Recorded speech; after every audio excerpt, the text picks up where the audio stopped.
All right, so we'll go through presentations first. Who's all presenting? Anybody online? Oh, yes, I'm here, Dr. Stewart. Okay, that's Caitlin. Yes. Everybody, does everybody know Caitlin? I recognize the name. Caitlin, why don't you say hi to everybody? Hey, guys. Hello. Tell us where you are and things. Where I'm at, like currently, my position. In terms of getting your schooling taken care of. Okay, so this is actually, I kind of did things in reverse. So this is really supposed to be my last semester in grad school. I am taking this class along with the research class, the 595. So as I said before, I really wish I would have taken this earlier because it's been beneficial already within the last couple of weeks. So yeah, I'm playing both fields here. I'm learning with Dr. Stewart in one class, and then another class, she's doing a whole other thing with me. So, it's the same thing though. Yeah, pretty much, because just different topic. yeah. And then, yeah, we try to get everybody to take 599 as soon as possible, as soon as they enter. But two things happen. They don't.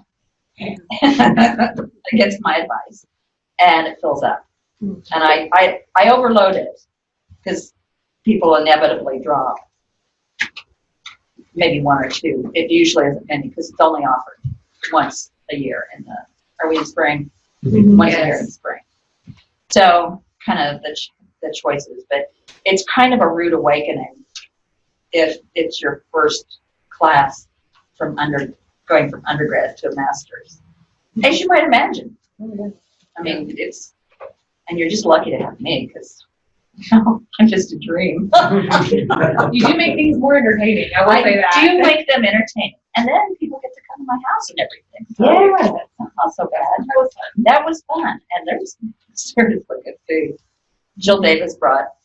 Oh, she was cupcakes, right? Cheesecakes. Yeah, the cheesecake was delicious. Special. They were stunning. I shouldn't have had. I snuck 3 bites, and I thought I was just going to die, and I don't even like chocolate. It was all chocolate. All right, so some of you brought to my attention that there was a pretty good-sized gap in the tape, or in the, it's not a tape, it's a recording from last week. That happened because of a malfunction with sound and feedback, right? Right. So she cut that out so you wouldn't hurt your eardrums, I think. And because it was annoying. And she cuts a lot of stuff out. I know she cuts a lot of my ums and stuff like that out and pauses, and she makes me look really smart because it looks like I'm going real fast and doing things instead of backspacing and respelling and backspacing and respelling. So it takes a lot. How long does it take you to edit?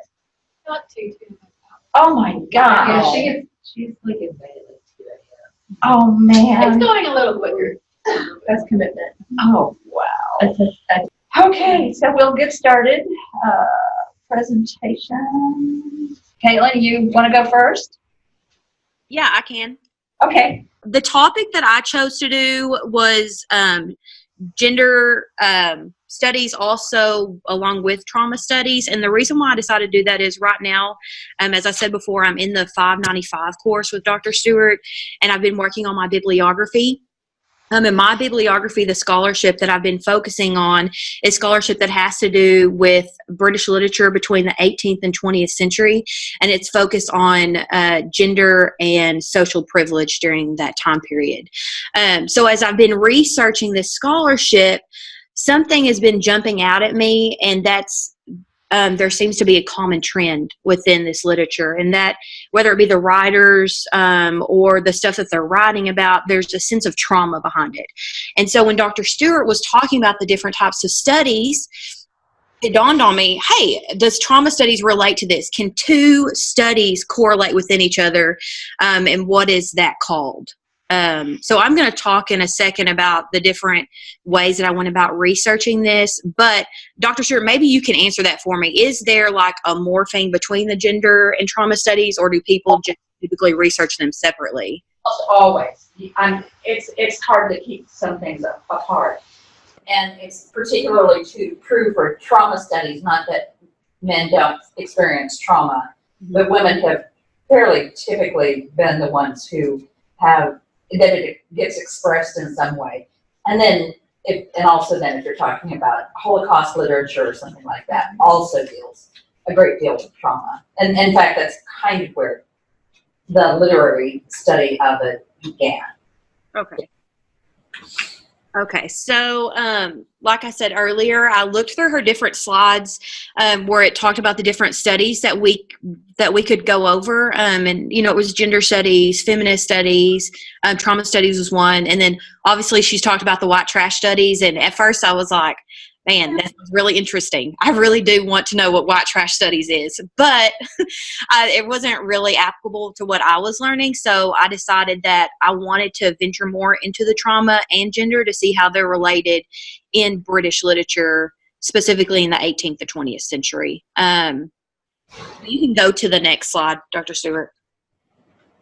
Okay, so some of the skills, methods, methodology, I just kind of put this together. So what I did was, first what I decided is, okay, I need to know the definition of psychological trauma. So that was my first goal, is to look up this definition. After I had that definition, then I looked up what gender studies was, the definition for that. And as I looked at both of them, I started looking up writers that typically talked about trauma within their writing. And some of those writers you may be aware of already, taking all these courses, and that would be Virginia Woolf, Mary Wollstonecraft, and there's some other writers too, but they were female. So that was the connection I had that. And then, I'm applying it currently to the bibliography that I'm working on. So after I submitted my bibliography this weekend, and I've been doing the research on trauma, I was like, oh my gosh, I just found like 10 more sources I could put in there.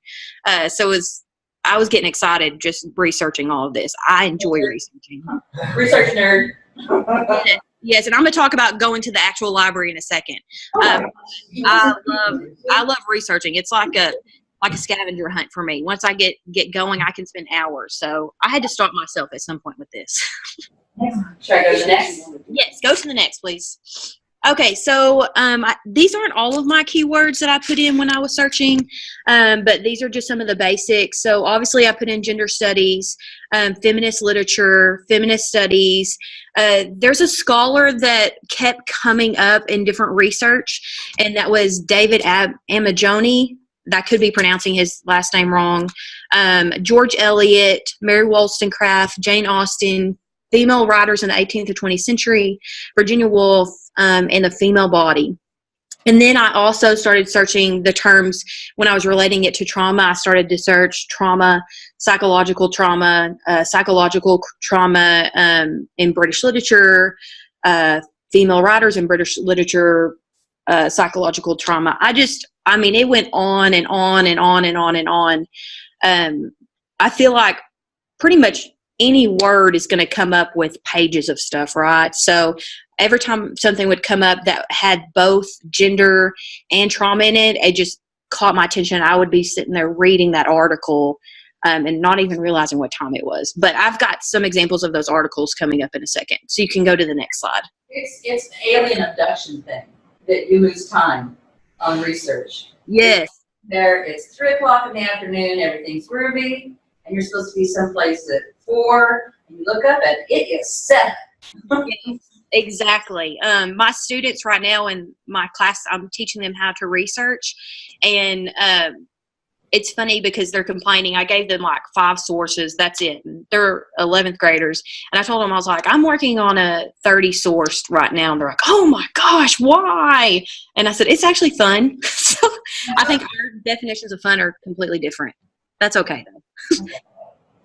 So the databases that I used, when I've been doing research through my graduate career here, I've been sticking with the online database. I never ventured out to the actual library until the last couple of weeks, and I'm going to tell you about that experience in a second. But Google Books, this was the first time that I used Google Books in research since Dr. Stewart has introduced me to that. I use Google Books in my classroom because I coach a prose and poetry team, and we use Google Books for their prose pieces, but I've never used it when looking for research.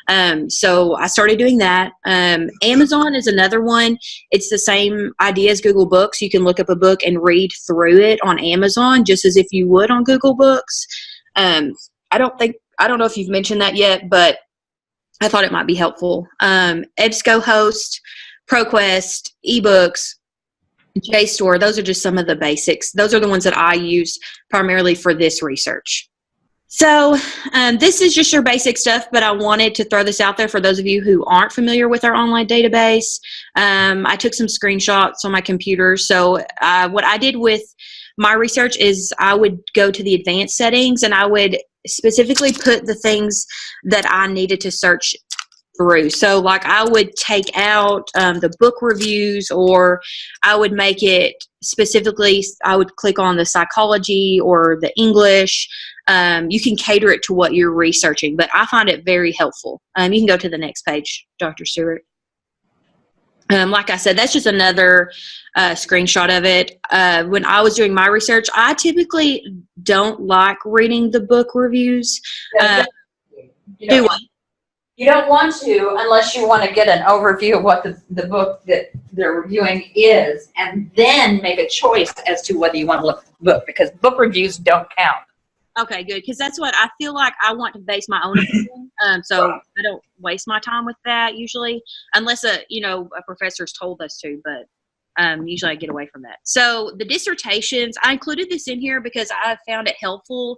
I will look at dissertations maybe that are familiar to whatever I'm studying, and I'm not going to read their dissertation. What I'm looking at is their works cited, and I'm not stealing anything. What I'm doing instead is I'm seeing what are some common scholarship that these people are using, who are the experts, and then what I'll do from that is I may look up that specific scholar and start reading some of their scholarship that they found, and I found it very helpful. I didn't know, when I was doing my recording last night, I had included in there, I was like, Dr. Stewart, I don't know if that's a no-no. I didn't think it would be considered plagiarizing. We'll talk. We need to talk about. We need to talk about Google Books. So remind me a little bit fuller. And no, it's not. It's called. It's mining. The works cited, and it's perfectly all right. Okay. But you will inevitably go in different directions. Yeah. But it's helped me a lot. I don't know if any of you do that too. Because typically what happens is a lot of these dissertations that people are using some of the same scholarship. So I would refer to them as the experts. But we can go on to the next one. I feel like Dana White. Yeah, you're doing a great job. Thank you. So like I said, I was going to show you some of the different books and scholarship that I found. I told you earlier that the first thing that I wanted to do was to find psychological trauma. So I went to Google Books first, and I typed in psychological trauma, and I went through the different literature that popped up, and I would just, look inside it, and I would do Control F on my computer and type in psychological trauma definition, and just kind of compare the different definitions. And I looked for the one that I felt worked best for my research. And this is a definition that I came up with. I can't really see all of it because my face is blocking it on my computer. But you can see some of them in I.L. McCain and Laurie A. Perlman define trauma, psychological trauma in the adult survivor as sudden or unexpected or non-normative. I can't see that part, but it disrupts somebody's frame of reference or central psychological needs. So, and then they go on to say that one person's trauma may just be another person's difficult experience. So you really can't say that somebody's trauma is not necessarily bad, or it's not that important, or, everybody's different. So I felt like this definition in particular was going to relate to the study and the research that I wanted to do compared to gender studies. And we're going to talk about that in a second with Virginia Woolf and some of Mary Mary Wollstonecraft's work. So you can go on to the next slide, please. Okay, so gender studies, the definition that I got with this one was from Jane Pitcher. So like I did earlier in the psychological trauma was I typed in gender studies in the Google Books. But what I forgot to tell you earlier is after I would type it into Google Books and I found the literature that I wanted to use, I cross-referenced it into our online database. Just because it's not that I don't trust Google Books or I don't think that, the material may be scholarly. I just have a sense of comfort when I'm like, okay, it is in our online database. It's now considered scholarly. So I make sure it's there. And then I look through that and then I decide, okay, is this going to work? So it did. With this definition for gender studies, the reason why I chose this, it's because gender studies, it talked about the background in this particular book of how it originated and its connection to feminist studies, which I felt was really important for my literature because, as you stated earlier, Dr. Stewart, is that it was the women primarily in these writings that were talking about the trauma. So trauma seemed to be more of a feminine issue versus a masculine issue. So this definition kept coming back to, okay, this is a feminist issue. Gender studies, it does talk about the importance of talking about masculinity, but it kind of goes back to feminism. Okay, so this book is called Wounds and Words. So I found it first, Google Books. I cross-referenced it, and then I found it on JSTOR. So something that I really liked about this book was it talked about Mary Wollstonecraft, her connection to trauma and literature and gender studies. She talked about, there was one point she talked about from the Wrongs of Woman. It says, Jemima was an unwanted, abandoned, and mistreated child, compares herself to an egg dropped on the sand, to express the experience of growing up motherless without affection and care in an environment that failed to provide even the most basic sense of security and familiar social acceptance and support. So that's one example that she talks about in one of her novels, and then I put another one of the same novel of a different character, a character of Maria. So you'll see that it talks about women being enslaved, and Mary Wollstonecraft, it's been a while since I've studied her literature, but I do know that she was one of the leaders with gender study during her time period and feminist literature. So I liked the connection there. I thought it was important with trauma studies. And it says that her background, the trauma that she felt, is what really impacted her literature. And that seemed to be something that was generalized in British literature. And then, of course, there's my works cited there for that too, and I put it at the end. But you can go to the next one. Okay, so another one that I found was Virginia Woolf. I love Virginia Woolf. I don't know what it is about her. I think she's dark and she's interesting. Her work was. So I found a lot of literature that connected Virginia Woolf to trauma studies and gender studies. So this particular book, I just put I put the definition of what it said the whole book was over on there. And like what I did earlier, typed it into Google Books, I found it, and then I cross-referenced it, and I found it in our database through eBook Central. So this is a modernist study, and you see a shift from studies that were Victorian to more of like a modernist outlook during this time period. And that goes along with saying, how gender studies and trauma, they started to be things that women spoke about openly. And they confronted this issue of sexuality in their literature. So I found it really interesting, and I thought it was connecting to what I'm learning right now. So another one was The Trauma of Gender by Helene Moglen. This is one I found through Google Books, and then once again I cross-referenced it. Let me see. This one again spoke about Virginia Woolf. So what I spoke to earlier about the Victorian realism turning over to modernism, that was where that book primarily talked about it. The next slide, if you go to the next one, I was going to talk to you about the actual library. So like I said earlier, I had not stepped foot into our library ever this whole graduate experience. When I went to Texas Women's University for my undergrad, and I worked on campus, so I went to the library all of the time. But being out of town here, I haven't gone, and the online database, I've never had a problem finding the literature that I needed. But working on my bibliography the last couple weeks, there was literature that I needed that I could not get online. So I had to go to the library. And let me tell you, that was an experience. Oh my gosh. I definitely, I was embarrassed because I went there and I've never been in the library before. And so I asked them, where I could find, I had 12 books that I was trying to find. And he gave me a little note card and said, here, write down your titles and go floor to floor basically and look for the books. So I was like, no biggie, I got this. I went to the 5th floor. I about thought I was going to have an anxiety attack.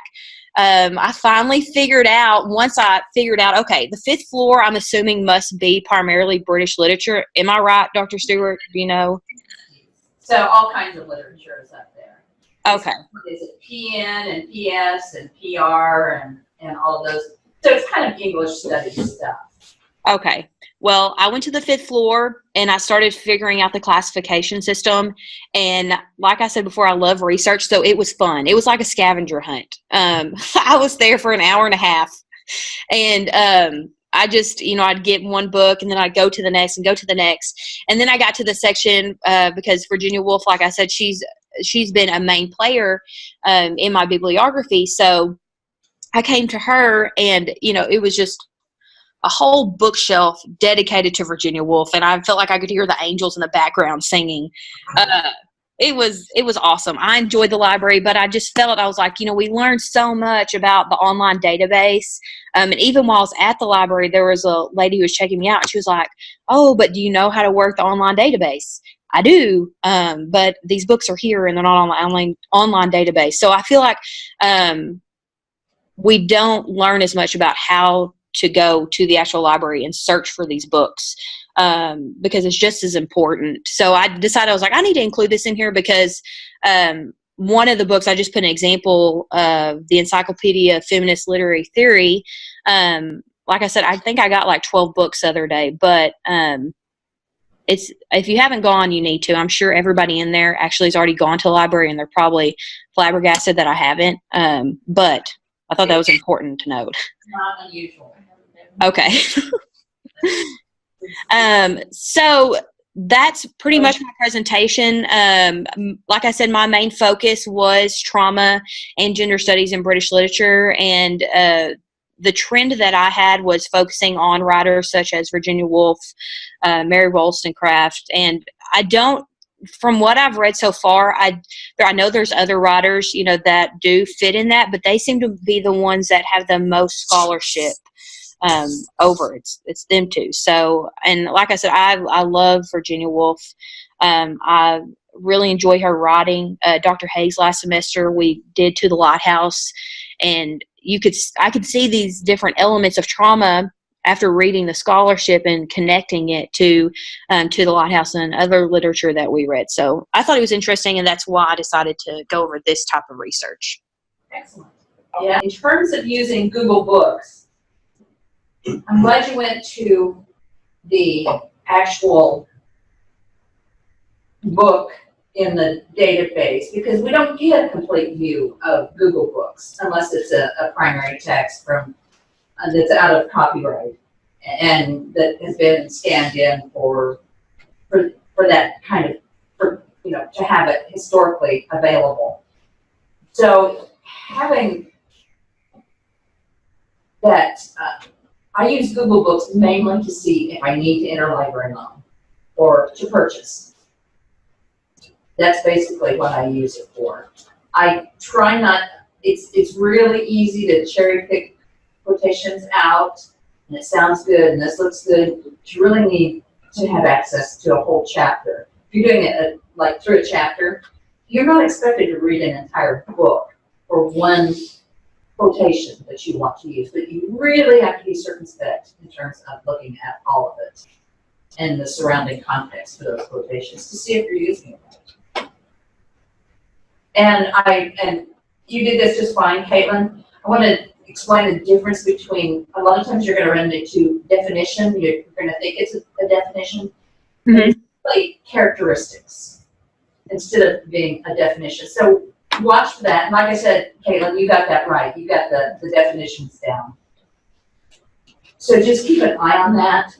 And sometimes the writer themselves will get that mixed up. They'll say the definition is, and then list off the characteristics. That's not a definition, that's a list of characteristics. All right. Thank you so much, Caitlin. You gonna hang in with us? Yeah, I'm gonna be here. Hi, I'm Danielle. I'm usually your silent observer.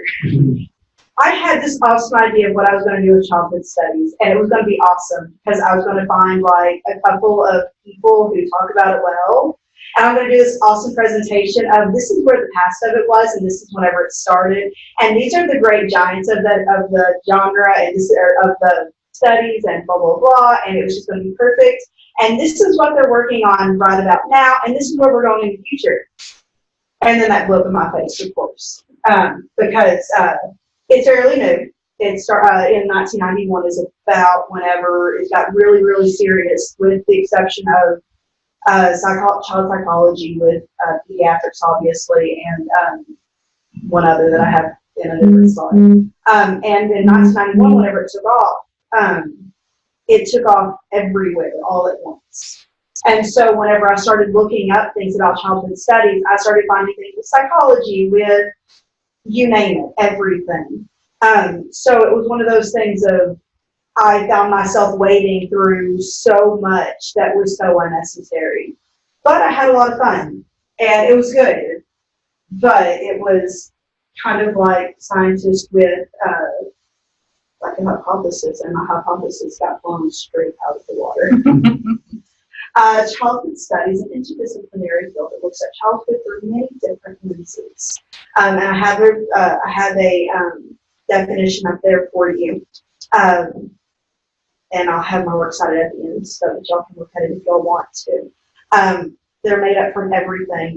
Childhood studies touches almost every different field, and it is very interdisciplinary. If you don't see it through all of these different lenses, you're getting an incomplete view of it. And so that's one of the things that I did is I went ahead and I looked through several different types of work, just so that I got a more complete lens of it. Yeah, it was mainly looked at from either from teaching pedagogical approach or it was from psychology. Yeah, right now something that's going on that's very interesting is looking at childhood from a first person point of view. One of the things that's working on right now with literature is looking at it through either children's literature or looking at adult literature and the way that they look at children. Giants of the field, I went ahead and included a couple of the children's literature journals that are really big, really important, and then a few of the different people that I saw over and over and over again. Roberta Selena Trites, I used her last semester for a Rapunzel project, and she mainly deals with feminism within children's studies. Jack Zipes mainly looks at fairy tales in the studies. Just cranky German. Yeah. And then a couple of others that came up. With The Lion and the Unicorn, I found that one especially helpful for me because it did have a lot of the book reviews that we were talking about earlier. And while not scholarly, it's very good for, hey, look, this is what I'm thinking about looking at. Let me look over the review real fast to make sure that this is something that I actually want to invest my $5 into buying.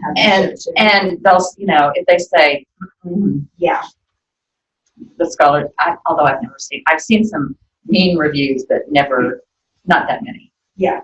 The history behind it largely overlooked until the early 90s. What seemed to kind of sort of spark this revival in the childhood studies and taking it seriously was the United Nations Convention of the Rights of Children in 1989. I mean, and before this, childhood was, to us, it seemed so silly to not look at children as a person. But the idea of children are individual people is fairly recent. I mean, in the past 30 years. These are a couple of things that I found. The evolution of childhood was particularly interesting. It's a historical approach. It's not in literature at all. But it was a really cool read. It describes the history of childhood as a history of death, which is pretty cool. Saw some statistics of childhood mortality rates, which were pretty awesome to think about. As you know, my child is hollering at me and wanting me to pick up. I'm like, 100 years ago, you'd be dead already. And I wouldn't be here either. I would live a full life already. Children's studies, beginnings and purposes. That was not scholarly. That was an introduction to one of the first it was introducing children's studies. But it was a very good editorial. It was really fun to read. It was really good. And then let's see. And then the history of childhood. That looked at American history and the way that our culture and our economics have influenced childhood and how childhood has affected our economics. Hear My Cry, that one was very good. I enjoyed that one quite a bit. It looks at emancipatory theory of childhood, which is looking at childhood from the first person point of view. I have an example of it in the next slide. It's really cool, and it's something that I didn't realize that a lot of us look at childhood that way until she started to describe it with the idea of this is a little person that has their own thoughts, feelings, and trying to put themselves into a child's perspective. What I thought was so cool about that and the way that she described it, especially in literature, is it didn't start in academia. A lot of our studies, a lot of theories that we have start with, a scholar saying, hey, look, this is what I think. This is actually starting from grassroots students, in other words, moms, saying, hey, look at this. Look at what we're doing. This is what it is, and it's going up into academia. One of the few times that we see that happening. And we're seeing more children's literature that is coming from that first person point of view. And it was really cool the way that she described it. And then Dialectic and Divided Consciousness. Thank you. Sorry. That one was one of those that truly took everything from a children's study lens. It compared children's study to critical race theory. It looked at that in the way that they're similar. It also looked at, it also connected it to modern psychology. It was one that really blended a whole bunch of disciplines together very, very well. It was a very interesting read. And then in this one, I wanted to give you an example of the first person point of view. This was something silly that was going around Facebook, but it really did well. I'm not going to read everything. I'm not going to leave it up for that long. But you can see, I really feel alone. I feel so relaxed in your arms. Really looking at it from a child's first person point of view, something that is fairly new, is fairly, just hasn't been really thought of that much. Where is it going? And this is, again, I started out this whenever I still had my fairy tale lens going on of how this was going to turn out. But I wanted to go ahead and leave this in because of where I went. Something that really hit me while I was looking through it is you cannot fully understand one path of children's studies without understanding a decent spectrum of it. If you're only looking at it from a literary point of view and you're more ignorant to what's going on in, say, psychology, you're missing a large chunk of it. If your authors are understanding childhood from a psychological point of view, yet you are not aware of this, you're missing a lot of what you could be finding. And that's one of the things that the children's studies and a lot of the people who were writing on it looked at from. And why is it important? Something that is really important to remember, and something that we're discussing around the camps class also right now. Remember that most things for children are made by adults, produced by adults, sold by adults, bought by adults, and filtered through adults for our children. So time that we're looking at children's studies, children's literature, children's anything, remember this is being produced by adults. One of the articles that I was reading, the Hear Me Cry article was talking about is children are not scholars. They're not the ones who are producing these things. If I'm looking at things from a feminist point of view, I can say, hey, look, I'm a woman and I'm writing about this. I can give that. And yes, we can say, yes, I was a child, but we're looking back through years of experience. One thing that's interesting about children's studies is that we are able to see it in the past, and we are able to revisit it through our literature, but it's not something that we are actively experiencing. And also social progress, that'll better things for our children and better things for our future. And then all were excited the things that I looked at, even if I didn't look them directly. With children's study, and the reason, or with this research project, one of the things that I took from it is, you know, a lot of times we'll come in with our preconceived notions of this is what I want to write, and this is how I want to write it, this is how I want to do it, this is how I want to make it look. And you know, I set up my PowerPoint with, this is how I'm going to do it, and this is going to let us do it. It's exactly what it's going to be, and it's going to be perfect and beautiful and pretty. And a lot of times that's just not where our research takes us. However, being flexible with where our research takes us while still standing close to where we want to be is how we wind up with awesome things. Yeah, truly. Thank you. There's been a debate for a long time about where the child is in children's childhood studies, and I'm actually one. I'm not really crazy about kids, so I just leave them out of the whole question. I don't get them. Ask a question real quick. She mentioned on her website that she listed everything, whether she used it or not. That's a reference or bibliography. Back in the 7th edition, there was a distinction between works consulted, I think it was called, where you put something that you might not have quoted that everyone said, oh, you're writing about, you know, children's literature and you didn't cite this, like what's wrong with you? So you have to mention that you read it and you're familiar with it. Is that a thing that carried over in 8th edition, or is that gone? Nobody talks about it, but I will sometimes. It depends on my audience. Yeah. And I will look, if it's a journal, I'll look at if anybody else has in the articles that get published. Okay. I don't see it very frequently because I try to quote, and if it's worth putting in a works consulted, it's worth quoting. And that's how I usually make that determination. Or you can put a list of for further reading. That's perfectly acceptable. And it shows that's not true. Okay, so as some of y'all will remember, in the fall in our transformations class, I proposed a paper about Glinda from The Wizard of Oz being the most evil character in the whole movie. Talking just about the movie, not the book, not Wicked or any other adaptations. This was based on a YouTube video that I heard about that was based upon a Reddit thread from like 8 years ago.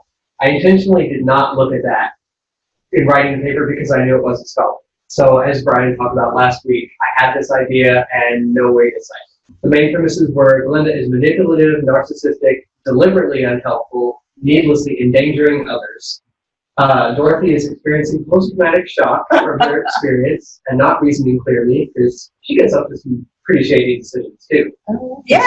Decisions. Right. Yes. She takes people with her. So Yeah. that's my favorite. Yeah. And the Witch of the West.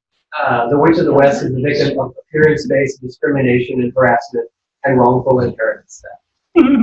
So. Legal studies. So as I said, there was nothing on this. So that got me thinking, I mean, like Caitlin talked about, what are some of the keywords that we can think about? What am I actually talking about besides the Wizard of Oz? So for Glinda, in the case of the way Glinda is portrayed, I'm talking about narcissism, grandiosity, gaslighting, kind of like shaping people's realities to be what she wants them to be. For Dorothy, I'm talking about children, although for the movie that's debatable, trauma and suggestibility. And then for the witch, dehumanization, the concept of the other.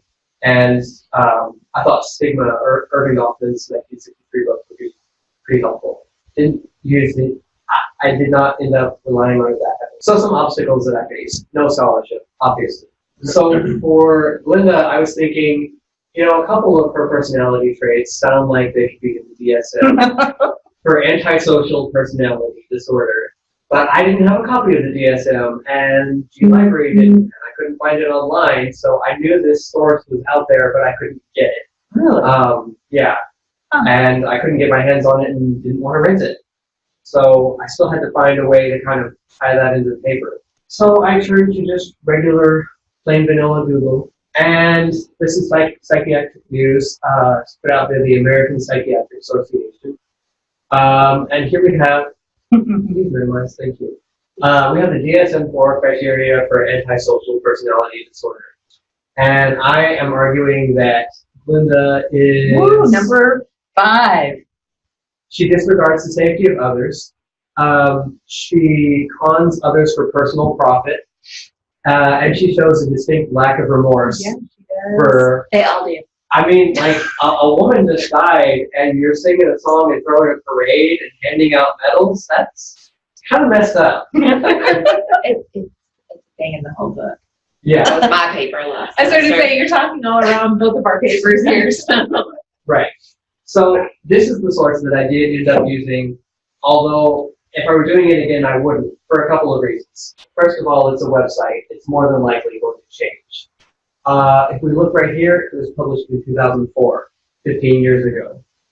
And this is from the DSM-4, and we're currently on the 5th edition. So this is pretty outdated as far as scholarship.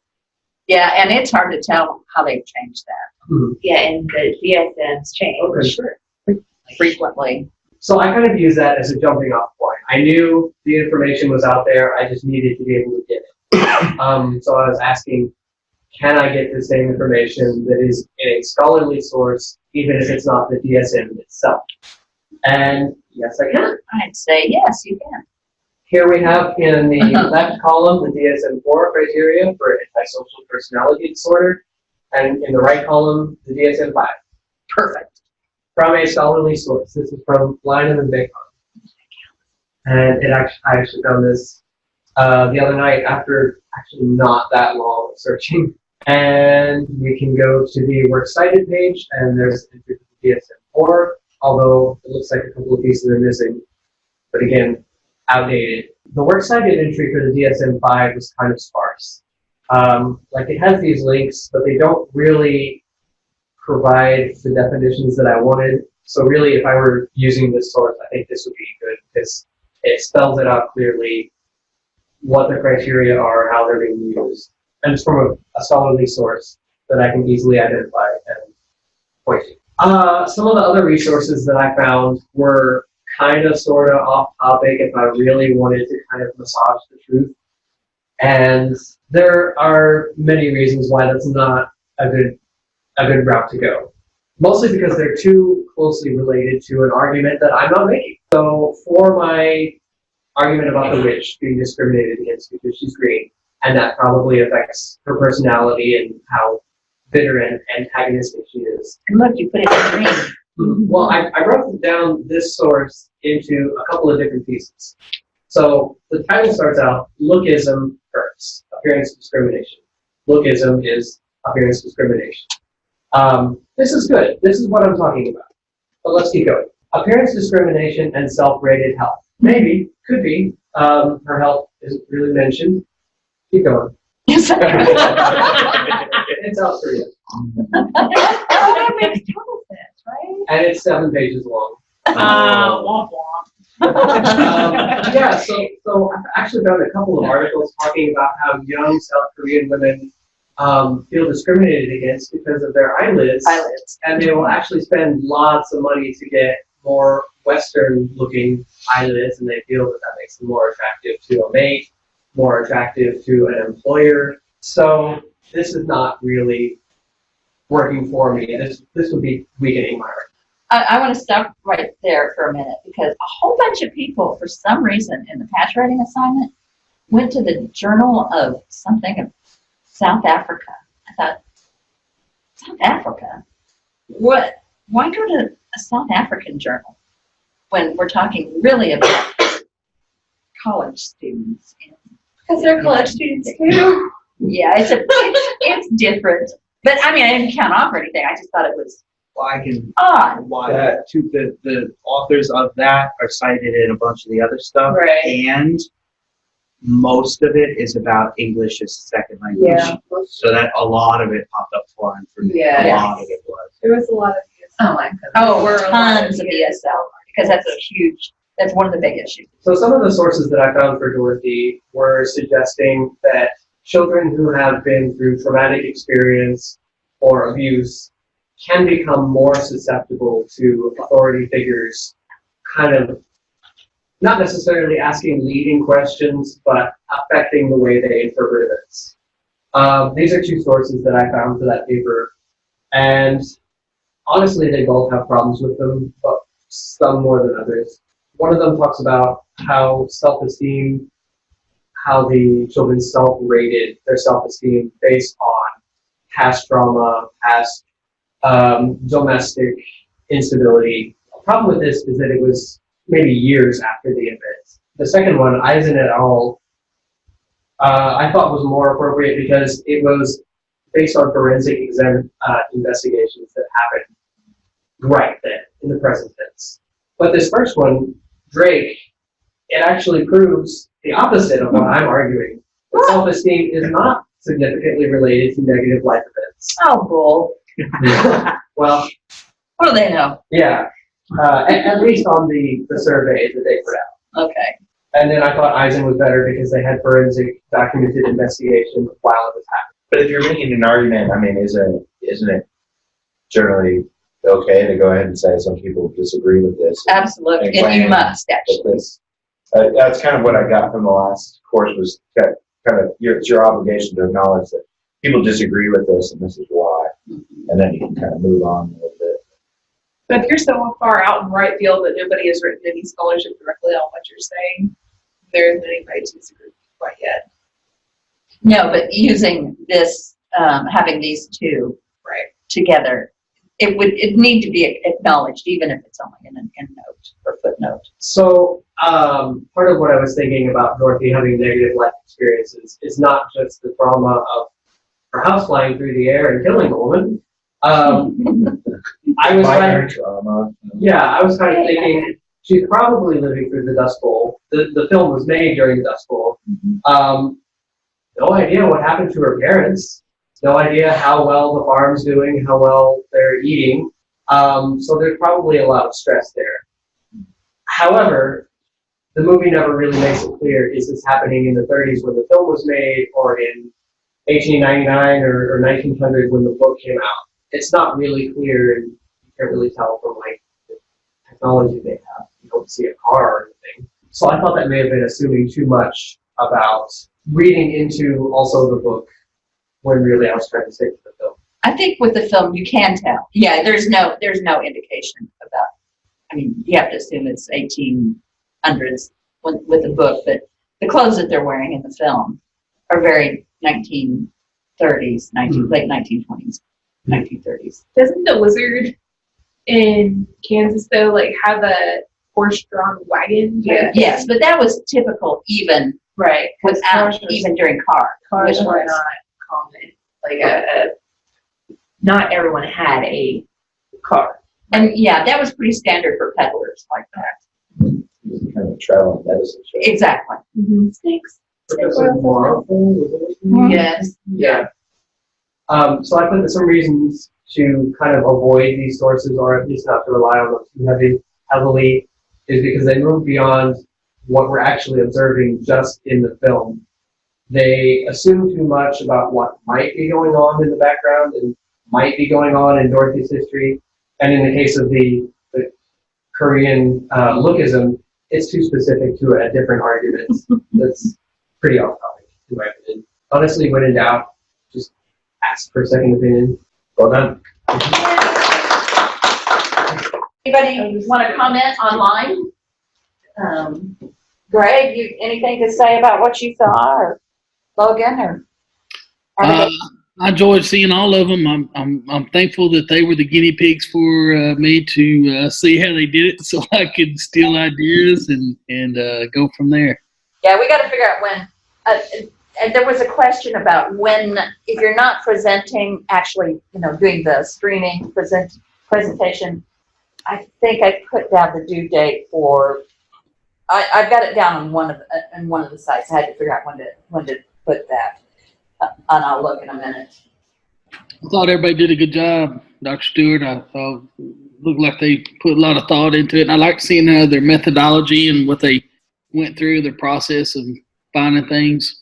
Yeah, it's really helpful to watch some of these things. There's so many ways we can go about research. It's like D2L, really. There are lots of ways to get to the same place in D2L. You might have found out. Yes. And it's that cloud thinking, and that's what is going on a lot of times in your research, and how one idea takes you to another place, takes you to another place, takes you to another place. I thought about actually having you do a research chase where you find an article that had a citation, and then you find somebody else that cited that one, and then find somebody else that cited that one, and see how everybody's using it. Or taking to the article and finding another citation in that article, and going to another article and finding a citation that you wanted to look at, and going to, so this huge paper chase, you could get lost forevermore in it. It really would be a black hole. And until you ran out of scholarship, because it's gone back to as far as it can go. You got your first scholar, or you've gotten the latest scholar, however that works. Did I do that? I think I might have tried it once. In my class. Yeah, I might have. It was an experiment. Yeah, that was an experiment. But almost all of my classes are experiments, even when I've done them before. It's good to know, isn't it? So speaking of D2L, are there detailed instructions for the presentation somewhere? Because I can't find it. So are you doing what Caitlin did and presenting it, or are you going to put it in and then we'll present it on your behalf? I think I'm going to do what Caitlin did. Okay. There is a Dropbox for presentations that you would put it in, and I'll take you. Don't let me forget to take you there, okay? Because I'll get into D2L in a minute, and we can take a look at everything that you need to know. But are there instructions for like everything that it needs to include? Because I found like you'll give a 20-minute presentation, but I haven't found anything. It's pretty much open, because I can't. I'm needs to have something to do with research. Okay. That's pretty much it. Okay. Whether you're choosing a methodology, or whether you're identifying a fun trip you took through the research corridors, finding that ghost in G Library. No, there's no ghost. No, that's in Ferguson. It's Talbot. Well, Okay, a word on the discussion board questions for my online folks. I'm having kind of a hard time getting you to those questions that I want you to, those statements that I want you to make at the end. Give us something to think about. It's more of a philosophical thing. So I'm giving you an example of, for instance, what somebody could have gone into. I want more than a repeat of what we talked about. I do want to know that you've listened to and watched the lecture, but I also want you to put some thought into it, what all of this means. And I see it sometimes, and sometimes I don't. So on the discussion board question at the end, for instance, many of the scholars discuss patch writing and inexperienced writers. Where are they defining inexperienced writers? Are they? What kinds of things do they have in common? What do you do if you get that last paper with no revision time left and the writer clearly engaged in patch writing? You know, that happens. I've gotten, after a semester of working with any number of topics, including plagiarism, I'll get a last final paper that I'm grading during finals week, because that's when I get them, and there's plagiarism in it. What do I do? So I want you to get philosophical on those questions. Of course, I'm looking at you guys, that you're not the ones. I'm looking at you online, so that you will. Yes, it's here. Yeah. I'm looking. They can't see through that. I'm looking at you online. Can you see me now? Gosh, we're going to do a little bit of everything today. Items we didn't get to last week. So Alex, not this Alex here, asked, did we talk about this on non-academic sources from last week? did, Specific site, didn't we go there? did we go there? I know. I think so. So I know I talked about one thing that was the modules on Lacan and Freud and Kristeva. Is that right? So that's a really good place to go to help figure out what they're talking about. But that's not what you would rely on. You don't, and you don't really want me to see that you're relying on it to get you started. That's your own kind of personal insight and notation that you're working from. Just like you don't say, I went to Wikipedia as a springboard. History Channel, no. Once again. Well, again. NPR? Sure, maybe, I don't know. Maybe. Depends on your topic, probably. I'd say it'd be pretty good. You know, I get NPR is so good about their interviews and how they conduct interviews, and it's not scholarly, but it most certainly has been. It's been vetted by the editors and and however that works with NPR. So yeah, that would work. Because you can always link back to who they had, because I listened to this really interesting interview with someone who was doing studying the science of reading and how they're starting to teach kindergartners now with the phonetic alphabet, the IPA, instead of the regular alphabet, and how it has, improved their reading scores and stuff. I thought that's so interesting, and I went back, I looked up who they had on the interview, and then I could link it back to the studies that they've shown. So, it's a good springboard. It is, most definitely. And do you cite it? It just depends. If that's the only place that you can get that information, very possibly. But usually they have an author on it that's talking about a book, and you can go to that text. So there was an article, it was called The Collective Id. No, it's something like The Collective Id, when talking about the rallies and some of the things that have happened since Trump took office about how people behave, saying things that they would never say and doing things that they would never do under normal circumstances. But now they feel like they've been given permission to actually act on their id, which is not what we do. We don't want to act on our id. We have to repress that so that we can have bad dreams and such. Boy, trust me on that one. And so the whole thing is about how people will behave very badly when given permission to by a person of authority. And we know that from the Milgram study, from when they did the pain study about the electricity and turning it up. Do you all know about the Milgram study? Yeah. Everybody does. No. Milgram study occurred with, they had a person in a room who was supposedly hooked up to electrodes of some sort, and they had another person operating the electrodes. And what would happen, it's not electrodes, it was electric shocks. Yeah, electric shocks. So the person here supposedly that person wasn't really getting shocked, but the person that was applying it didn't know. So when the person making the experiment would ask the question,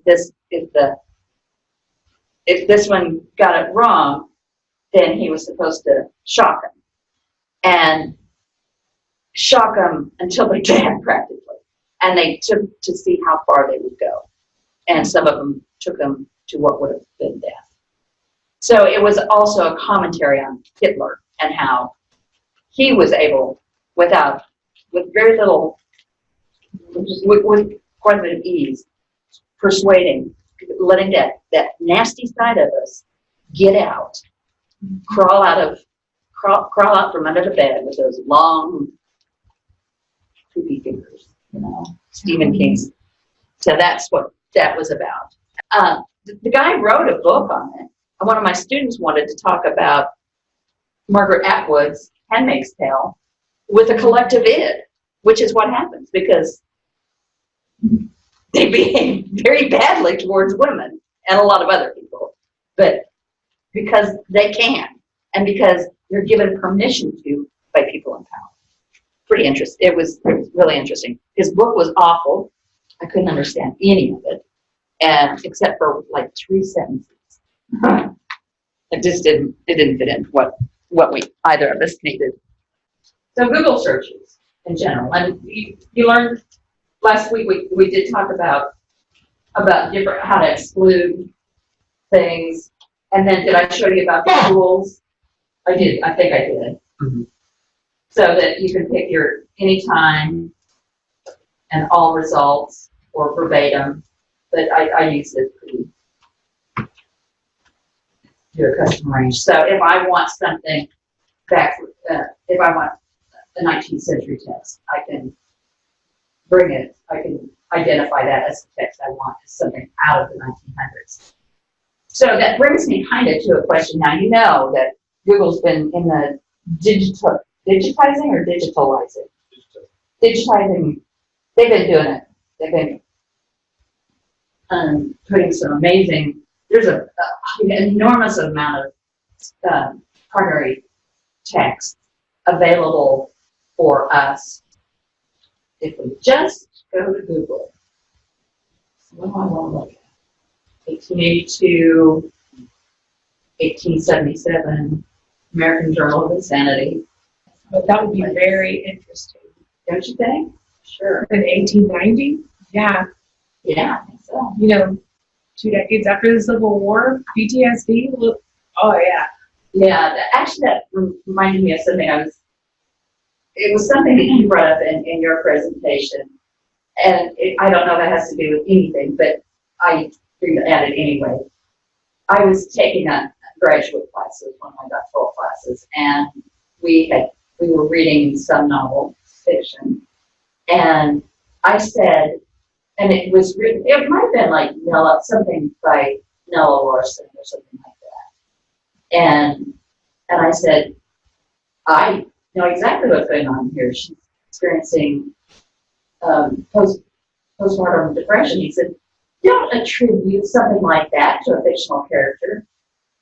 I wanted to say, excuse me, even if the author didn't know about postpartum depression, it does not mean that author is not familiar with it in some way or another, and it can come out in a book.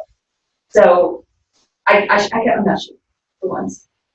So we have here this wonderful book of childbearing.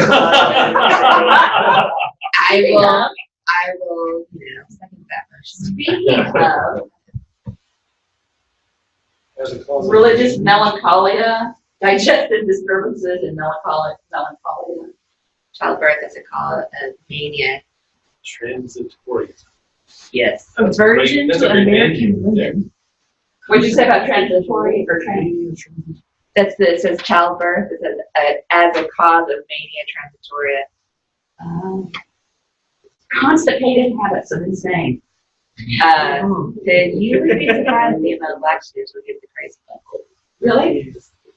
Because usually the medications you take would not be crazy. Yeah. That's what I do. It stops all the The things. tongue will be heard, the bowels. Pretty much. Pretty much exactly. The melancholic digestive. Yeah, I know. That's exactly it. I love this. And this is a brief. For a good time, check out his treatment. A little light reading. I think I might get that book for the hospital. And look, it's sweet. Sweet. It's 1890, man. I'm sure the HR people will love it. Ooh, it's stirring history. 2011, no. Far too current. Pretty current. Oh my gosh. And their modern treatment. modern in 1874. Oh, good Lord. Yeah, be afraid, be very afraid. But that brings me to kind of, these are books written by doctors. Yeah. Are these scholarly? Depends, maybe. I don't know. You tell me if you're writing on modern medicine, then no. If you're writing about the history of something and how that developed from then to now, then I would say these are good sources. I don't know how these theories hold up. I don't know how the theories of constipation in 1834 and the theories of constipation today. You're defending something like the yellow wallpaper attitude, if you're looking for an explanation of how we got here, or writing a very unpopular article saying it was a good idea that this happened, that you'd be kind of handcuffed to that stuff. Yeah, and what's the other one that's yellow wallpaper and, oh, the one where she walks off into the Awakening. awakening, Edna Pontellier. Pontelli. Yeah. Yeah, that's what that one. Yeah, but and when I did some research on that, and that was that in your class too, Alicia, that we did some research on the awakening, where I asked, was that yours? Yeah, Where you did, to get historical context, the goal was to find material on suicide, who was committing it, how frequent did it happen in the late 1800s, early 1900s, and surprisingly, it was a male thing. So that more males committed suicide, if I'm not mistaken, at that time. And there's many others have observed hysteria in males too, which also I thought that was pretty much for describing females, that it isn't.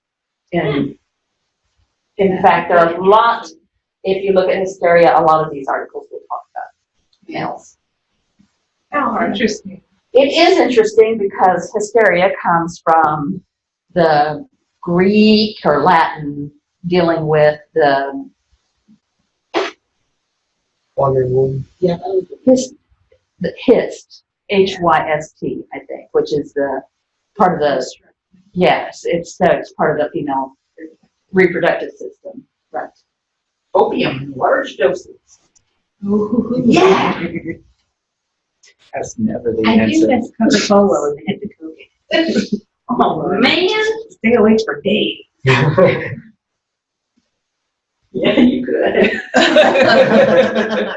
Opium?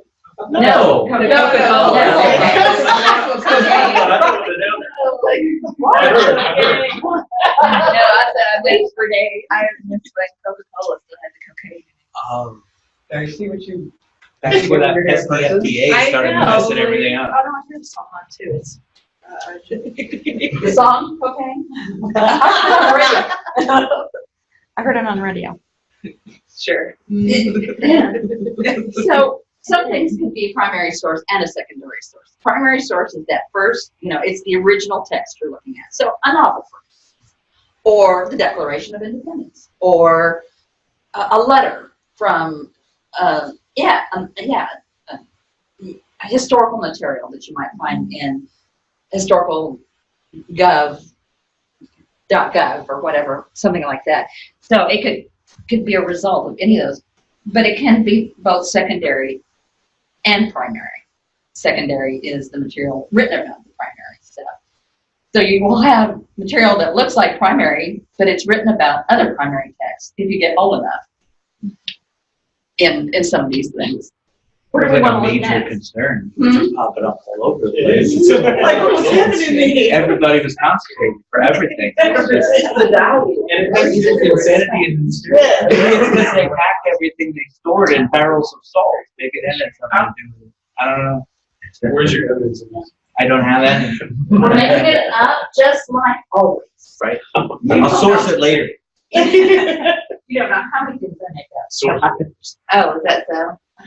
Pretty much. Can we trust your scholarly? But yes, because I'm fairly well informed. It's in well-informed type of lie Are we using alternative facts? Well, best lies contain truths. Yeah. So, you know. Remember what I told you about historical present and why historians look at, they use the past tense and people in literary studies use present tense? I made that up, but it's the truth. That was good. It's the truth, right? Historians are concerned with the past.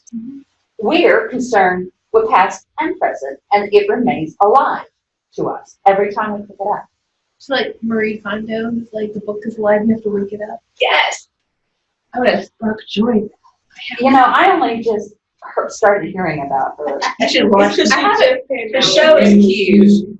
The timing of Yeah, I haven't watched it, but my mother is telling me about it. Yes, it's the one where, like, you know, if it doesn't bring you joy, then you have to get rid of it. Before you get rid of any of your books, you have to wake them up to see if they bring you joy once they're awake. Right.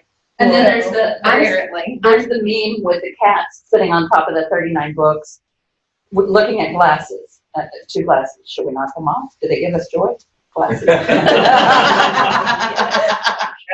Cats will do that every time. I do not know what who knows what that's about? Are we all having fun yet? So the question was, and the answer is? Depends. Depends. It depends. That's my favorite answer. Yes and no. It depends. That seems like a common answer. Yes. Well, especially in English, nothing is black and white except for MLA. And that's even problematic now because of digital stuff. Speaking of black and white, so I see a lot of folks doing the either or proposition. It's this or it's that. No, it's both and. It can be both and. I always encourage never use an either or proposition because the most interesting things happen in the middle between the either and the or, that gray area. That's where I have posited, and you can call it truth or fiction, but I've written about it, so I guess it makes it true that ideology makes it scholarly at least. Yeah, that it's in that area, in that gray space that we see ideology, what the ideology of something is. That's where it reveals itself when we start looking in gray areas between one and the other. And that mess in between. So untidy. So yeah, I made those comments. I remember making those comments quite a bit, actually. One of the issues that is rocking the pedagogical world is how do we teach when all the facts are a few clicks away? How do we teach when students have a world of knowledge in their pocket? Why do we need to teach them 2 + 2 if they have a calculator always at their fingertips? Because of the zombie apocalypse that might happen. Yes, that's what I tell my kids all the time. It's true. There will come a day when this won't be available. That's right. Zombies don't eat the internet. No, they eat the people who control it. But there won't be any brains left for the zombies to eat because, you know, it's all in our computers. So we won't be delicious to them. That's right. Because we'll be So we'll sick. survive. People have lost their appeal. That's how you survive the zombie apocalypse. I thought it was just having all You the lose your guns. brain and become a different kind of zombie. Oh, we just went warm bodies here. That was such a cute thing. Okay, Danielle, talk about the rest of this here. So last week or week before, I'm not entirely positive. Or yeah, last week, y'all, we were talking about patch writing assignment, and over and over again, everyone was saying, you know, everyone has the same definition. And then, yeah, mine was the same issue. And even throughout different fields, they were using the exact same definition, coming back to Howard, which of course that's because she's the expert on. One. Yeah. As also, we were looking at why this issue of plagiarism is getting to be so much. Why I think that you had mentioned that it's the hot topic, and right now for a lot of us, we're talking about it a lot more. I mean, the internet is still fairly new. It's one of those things of whenever our students are able to get on Google from their phones. I mean, how can you keep but from patch writing whenever it's everywhere. You can constantly access it, which I know the issue is that a lot of times students won't access it, but we still have it where it's right there. It's just so much easier to plagiarize now. We have an overflow of information that a lot of our teachers that are on their way out are just not used to teaching. And we no longer have to teach them that Columbus sailed the ocean blue in 1492. We don't have to teach that anymore. Instead, we're having to teach why. Why does it matter? How do we process this information? And especially us in histories and in the social sciences and in literature and everything else, we're responsible for teaching them how do we deal with this plethora of information. How do we deal with this? How do we look at our research and go through and find our scholarly sources? How do we keep from our students from saying, well, I've gone on Wikipedia, so that's good enough, right? So no longer is our issues with research, are they concerned with, hey, look, I found this information, because guess what? Anybody can find this information and put it on any kind of uncredible sources. The issue that we're running into now is, this is how I can prove that my sources are where they need to be. This is the kind of scholarship that we need to be looking into. When was more writing? Is it Howard or more? It's Howard. 92. It's more 93. early 90s. 91, 92. 92 was whenever she published Yeah. that one. The Pimento cheese. The pimento cheese sandwich. The 12 words that was a thing. Well, before her students that she was writing about, whenever they were going to a library and here, let me look at my textbook and I'll write a few words and then I'll look back and then I'll add in my own words. And then now it's so much easier, literally copy and paste. To go different to several different sources.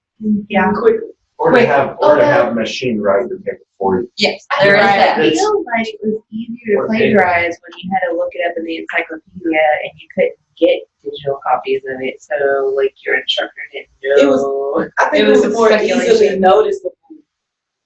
Like now, you can, like she said, students create their own style so swiftly, they just don't realize that you can clearly identify when words are not their own. Like you can clearly, I think back then I think that it was easily more noticeable because everybody was using those same sources. Like because you couldn't have so many sources, we're all using these sources. So we know, hey, that's from that book. Yeah. Right. You know, yeah. Yeah. Man, I had that entire set growing up. You too. It's just, you have to understand, you can quote all you want, right? You don't ever have to steal it. Just slap quotes around it and use it. Use all you want. You want to use, you want to write your 3-page personal literacy narrative and you want to use 9, so sure, right? Have 9 quotes in there. Just attribute them properly. That's kind of the disconnect between the argument around patent right, like plugging in one for one and you're stealing. But you don't need to do that. You don't need all the subterfuge. You don't need, right? Just stop quotes around. Do it, right. Mike? Well, yes and no. I mean, I agree with you, but having just read a handful of version 2 submissions, there were some that were like 3 pages long, but they were almost all quoting passages. And that's not really, I don't think, what we're trying to teach them. We're supposed to be trying to get them to use those sources and then redefine it so that it does become their words. They are synthesizing something hopefully fairly new. So what were you seeing taken? Was it? Now, they were actually doing a pretty good job of like actually quoting things, but I'm talking like multiple paragraphs worth of quotes. Too much quoting. In a 3-page paper. So now you need to teach them how to analyze. You're right, they do. Now you've moved past the point where they're stealing. They're not doing it wrong anymore. Right. Now you can take them, because patch writing is an intermediate step, right? The argument was it's necessary as they try on these other language hacks, right? Yeah. But if they're there and they're given the right, like this, I know this is someone else's words. Now you switch the harder stuff, the college stuff. You got to put some of your own into it. For sure. And that's where I see. Well, I want to stop. Christopher, you had something to say earlier on. I was just going to say, this is where Danielle hits on the crux of the issue. Is teaching, anybody is presumably. I know some of you guys are early teachers. some of us intend to be teachers at some point. So, I mean, the crux of the issue is teaching them why do you need to be able to take this information in, understand it, put it in your own words, and form a coherent thought. Why is that important, right? And it's hard. Oh my gosh, it is so hard to take those words and get meaning, be able to translate that meaning into their own. Especially because it's something completely new. Like, I'm like, if there was a better way to say it, they would have said it that way. So why am I reinventing the wheel? And so sometimes it's hard, and I know my students think that. Like, we have a little bit easier time because we've had practice, but I know that's a real point of frustration with my kids. I mean, that's I took a course in the .com era back in .com days. Are we still on .com? Well, the .com era for technology, which, the big bust happened in 2001. But I took this course on handling information overload. But I think this is what I think a lot of the youth of today, and you don't even have to be a youth necessarily to be inundated with information. Being able to parse the information, understand it, use it in a way that informs your life, but also be able to assimilate the information into some kind of meaningful thought process that you can use to expand your intellect, right? To be a smarter person, to advance yourself beyond your current needs. You have to, the why is so that you can grow as a person, right? So that you're not stunted with this, that if your phone is gone, you don't know it. Yeah. Right? Well, and there are studies out there that like the amygdalas in kids' heads are not developing anymore because they don't have to, because they have the calculator, they have their phone, and so like that's why, and all of us are almost as bad because like we can't recall people's phone numbers anymore because we don't have to, and and so it's atrophying more and more the more technology grows, which is terrifying. It's good. Something for us. I'll just use the analogy about sourcing because they'll always take the top Google answer. Yeah. It's the shop, right? If I want to know what a word means and I ask 5 people on the line in Brookshires, am I going to get the right answer? It's possible. Am I willing to say, I know the meaning of this word because of the third dude in line in Brookshires? Like, I was kind of like, you can't. Well, it's kind of stunning on the patch writing assignment. Just because it's right doesn't mean you can stand behind it. On the patch writing assignment, most of you use the same articles. And I know there are thousands of articles out there. Yeah. Now, why did you pick the ones you picked? They're on the page. Well, and for me, like, they put themselves in conversation with each other because a lot of them cited each other, and so I thought it was easier to make them talk. Yeah, in the paper if I picked them already talking about each other. Mm-hmm. Did anybody get anything real recent on patch writing? I think the most recent I got was 2000. That feels like it's not that long ago, but it's 8 years ago. That was mine was from 2016 actually. Okay. Yeah, I think I had one from 2016. And that was the one. I think they did a quantitative study. Oh, I think Charles I and I think I've read that one. I don't know if I used it, but I think I read it. Mm-hmm. But they referred back to at least Howard and Pecoraro. Diana Pecoraro or something. Yeah. So, yeah, I'd say there were no more than 10 different articles cited throughout. Which I had a 2017. You had, what was it? It was about students using internet paraphrase generators. Oh, I did not know about those. I think I used it. Yeah, so that was sort of the point of the articles. They were like, we want to make people aware that this is a thing, and when you first encounter it in student work, it can look like patch writing, because what the generators do is essentially the same thing. They like plug in synonyms or like slightly change syntax, right?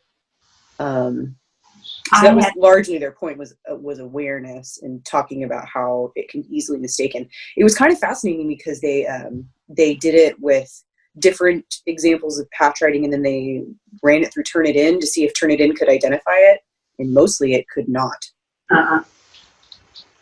That's terrifying for teachers. It's a new Like, thing now, and it makes sense because I read something that one of my students wrote, and I'm thinking, there's no way that you wrote that. There's just not. And so I went and typed in, you know, a couple of phrases, and like nothing would pop. And I'm like, I know you didn't write this. Who did? But I couldn't prove it, and so I had to let it fly. Yeah, so the paraphrase generators, one thing that it does is make word salad.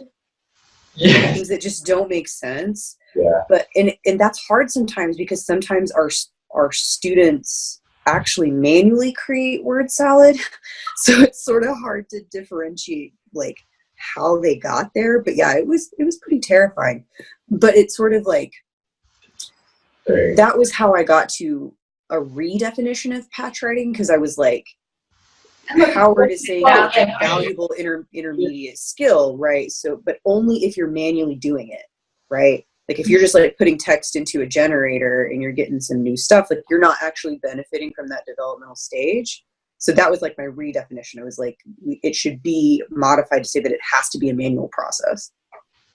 One of my students brought me a paper that had, like, they had put it through the blender like that last semester. And Logan, like you were saying, it came up with all these synonyms, but they didn't make sense in context. It was just word vomit. Yeah. I worked with it myself. And I picked like a random paragraph from Wikipedia that talked about like some dudes in the 1600s in England getting executed. So the phrase fellow conspirators became kindred backstabbers. I died over the phrase kindred backstabbers all day. That's very funny. Oh, that is funny. All you have to do is I'm gonna teach algorithms how to figure out all that. I wrote it down. And turn it in so that, you know, the machines can catch what the other machines. Problem solved. It's kind of like The machines against each other. it's guidance. So I'm always like, well, Yay, we're you not could robots. construe this as a storefront. Like, Since we honestly acknowledge this definition, follow up. We agree with understudies. We agree. agree. Wow. Yeah, I don't think any kid is gonna know what some of these words are. But they'll still turn it in. Yeah, I know. because you can't prove that they. We can't How prove would they you don't know convince anything. me? How would you That would be. convince me? I turn around and be like, "Kind of would agree with me." Because that doesn't look the same, even though it's saying the same thing. I mean, you It can sounds use like they're you can from use the, like, agreed this. incorrectly and see if they caught The their word head. choices. Like I was aggrieved that there was chocolate in the teachers' lounge and I ate it all. Like, What? I don't know. If I know, so if I use it that way, and they're like, "Oh yeah, me too, Miz," I would totally be no, precious. I don't know what the answer is. It says understudy. There's a paper I got last semester where I had to circle understudies. So this is a term that refers to acting. Like this doesn't have anything to do with what you're talking about. That's why. Huh. This is Explains why that paper did so poorly. And then I got a totally different one back. Because it went right back through. No, because that one came back with an F, and the other one came back in a totally different voice about a softball team. And I was like, this I believe. This I can grade. Yeah. But understudies, that's the word that Oh my goodness. I've never This seen is that. terrifying. Did you harvest the patch writing definition and run it through the paraphrasing tool? Or that are we like going down that avenues here? I kind of A world within a world. did. It's a bit on the meta side. Wow, this is. But But I catch on to this stuff. This is not a challenge to identify. You'd be able to pick that out? I could pick that out. Yes, And I would because say, you know their style. that looks weird enough to catch. Yeah. Yes, but how do you? Come on. how do you You prove can't it? prove it's plagiarism. oh, I don't try to prove it's plagiarism. I just say, this makes no sense. I That's say, from what this what does means. this mean? Well, but like at the high school level, we have to prove that it's plagiarism in Oh, order yes. for any action Every to be level. taken. Every level. And so, like, Yeah, I frequently write, I don't know what this means. That was one of, and I used to watch Bones. Yes. That was one of her favorite ways of, just, I don't know what this means. I have students that create, I think, the manual process of patch writing that looks a lot like this because they think they need to sound academic, so they use a thesaurus to find all kinds of $5 words. And I do use a thesaurus. But at the college level in history, a lot of other disciplines, they do have to sound academic. Yes. I mean, but I think for my students, like what they think sounds academic is like if the word has maybe 4 or more syllables, even if they're not really using it in a way that makes a lot of sense. So, yeah, they don't know how to use a thesaurus well, like purposefully. They just look for $5 words, like you were saying. Mm-hmm. Yeah, and I try to get really clear with my students that it's actually like much more sophisticated writing to make complex ideas simple than it is to make simple ideas sound complicated. Exactly. Yes. And it was so interesting on the same articles that many of you used, you pulled out the exact same quote. It was quite fascinating to watch that. And on several of them I said, you need to explain this. Because what happened? Well, what was it? I had to sit down and parse it through, and I was, don't make me have to think. You do the thinking for me. That's your job. In terms of the quotation that was being used at this particular, and I'm sure it was about the definition, which is why it showed up so frequently. But to not explain it isn't any better than patch writing, because that's where the work comes in, right?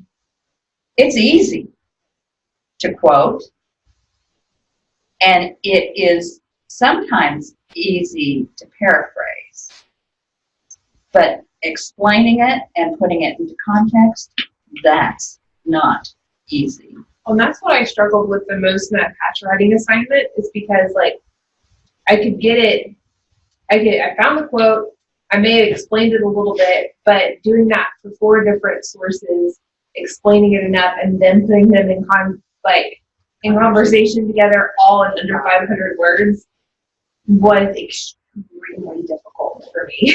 Because I'm a word And it is person. it was, although some people did it in 350 words. Yeah, I didn't do it in very, I think I got just over 350 and like, yes! My mom is my copy editor, always has been, and she's a scientist, so she is very concise. So I sent her my 576 words. I said, we need to cut 76 of these words. Go. And so like we started reading and working through it, but like it was a labor. It is a labor. You know what? Sometimes it's a labor to write really well. And what you're doing with that is you're being concise, right? Well, and it irritated me that some of the authors had like 5 names. I'm like, you're taking up my word space. You're taking up my word space. Get a shorter name. I know. I'm not using that one. It's too many words. It doesn't bring me joy. You're out of here. Okay, You can typically eliminate the word that. yes. Yes. Yes, and I will say that I charged somebody $14 for too many words. I counted them up. Not going to say who. It wasn't me. Hmm? I don't think it was me. Now we gotta go look at my paper. That's what I'm doing. I was gonna. I know. I cut my paper down from 750 words to 430, so I got a lot of words. And what did you cut? What are those words that you cut I out? just trimmed it down to the very kernel, the basic idea that I was looking at out of each article, and making sure that it connected with the other articles that I included in there.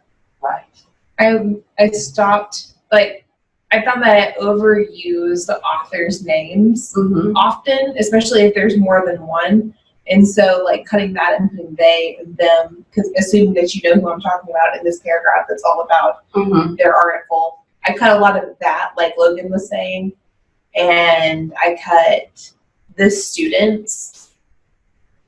And I just said student. Like, I cut a lot of these Get out. rid of the articles. Yeah, you can Your do that article sometimes. questions, yeah. That's fascinating. I wonder if I knew that before and forgot. It's very possible. You gonna get a box of wine one night and say, put your own papers in there? That'd be funny, wouldn't it? That would be funny. Now what we need is whatever platform like that will chop things, automatically chop extraneous words. Get to the point. But then you wouldn't have anything to let them on. I know, right? Like, maybe that's There's a what, thing called the Hemingway editor, and it's one of the where you can plug in text, and it will identify like passive voice and awkward sentences. It'll ballpark like a reading level, so it'll say you're like whatever grade level reading level. It's kind of interesting. It's like the Hemingway editor. It doesn't actually change the text. It just like shows you things about it. So it makes you aware of things that you could look at. So it's kind of interesting. well, in Danielle's already through your like the most recent edition of Word will also identify passive voice and conciseness. I realized that recently because I'll right click on it and it says, this is not concise, try this instead. I'm like, score.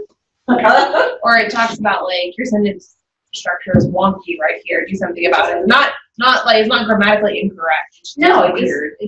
And so it'll identify that to you. Yeah. The latest edition of Word. Mm-hmm. I know I use Grammarly, and it's very similar to what she's saying about the Hemingway editor. It doesn't correct anything you say, but it does make you consider. Like if you've repeated a word way too many times, it'll say consider a synonym, or passive voice. It won't let you. It will always make passive voice an error. Mm-hmm. Always. You always have to change the words to words, and it does. I like that though, because I'm still doing the work, but it's right. Well, yeah, and it's not like you don't learn from it because you do. It helps you see. You get less and less of it. Like the more you put it through there, the more you're like, oh, you notice it now. Like, oh, I can use passive voice. Right.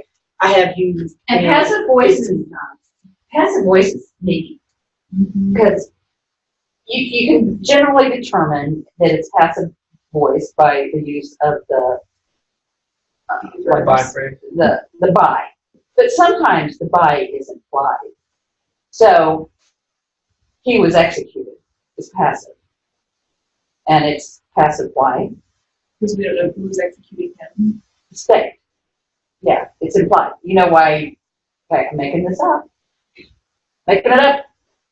Do you know why? Passive, what happens with passive in those terms? Takes the blame off the state.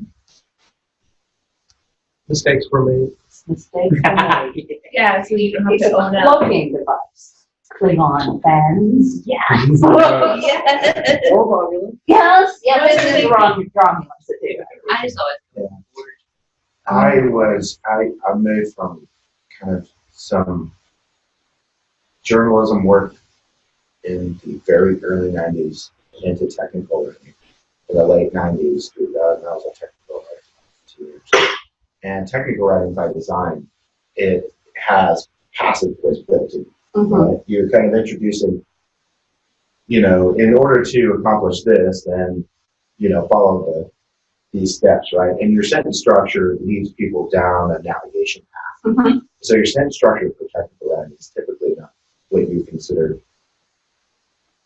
well written in terms of prose, or a scholarly article, or even in terms of journalism. Very different type of writing. I mean, passive voice, I think, has its place. Certainly does. When you want to hide the actor, especially. No. It serves a purpose. All the time. Yeah. It has its place, I guess, and it's not always a bad thing, I guess. Majority of the time, I do find active voices just makes me better. It does. It makes for snappier writing. I was always taught in high school that plagiarizing was copying what someone else had already said word for word. After that was heavily ingrained in my mind, I was then told that paraphrasing without proper citation was plagiarism. Not only that, even the quotation and reference to the source, if the source was cited incorrectly, this was also considered plagiarism. I am, however, still unclear as to how I should correctly cite something I paraphrase. So you just stick the citation after it without quotes, right? That's what I do. as long as it's a judgment call on whether you do that or not. So you wouldn't have to do it if you said Kirk explains the basic tenets of transport. Then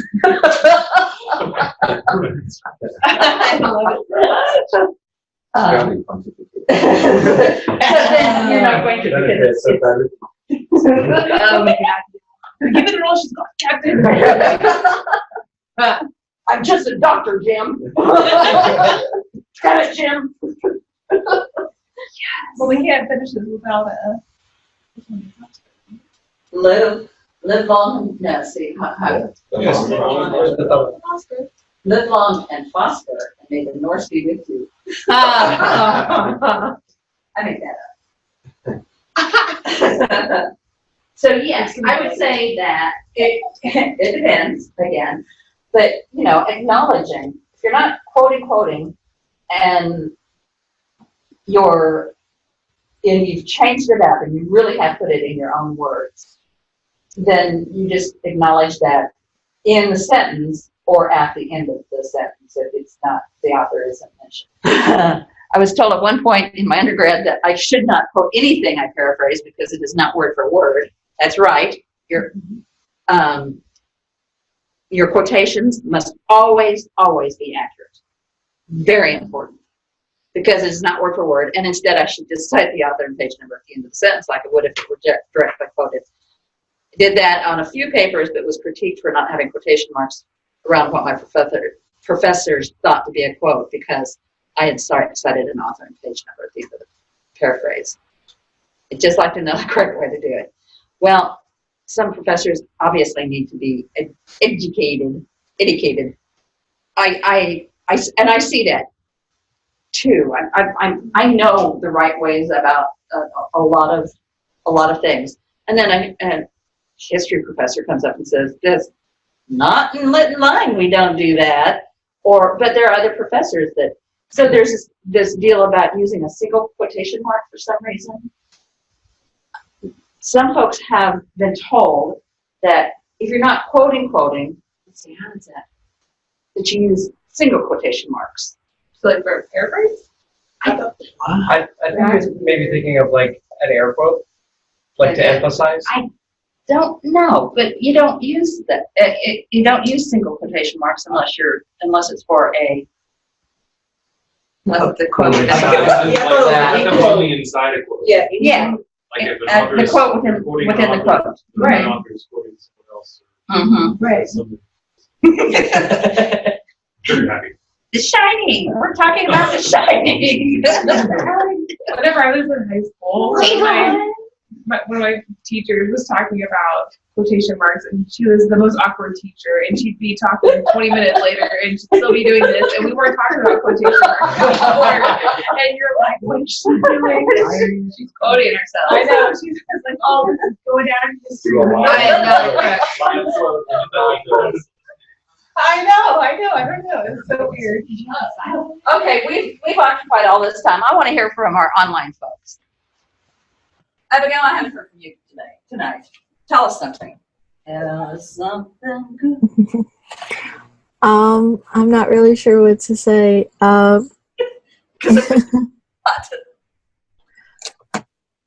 guess in regards to the plagiarism, the quotation issue, I didn't really look that hard when I was teaching at them paraphrasing because I was teaching freshmen, so I pretty much discounted them knowing how to do that at that point.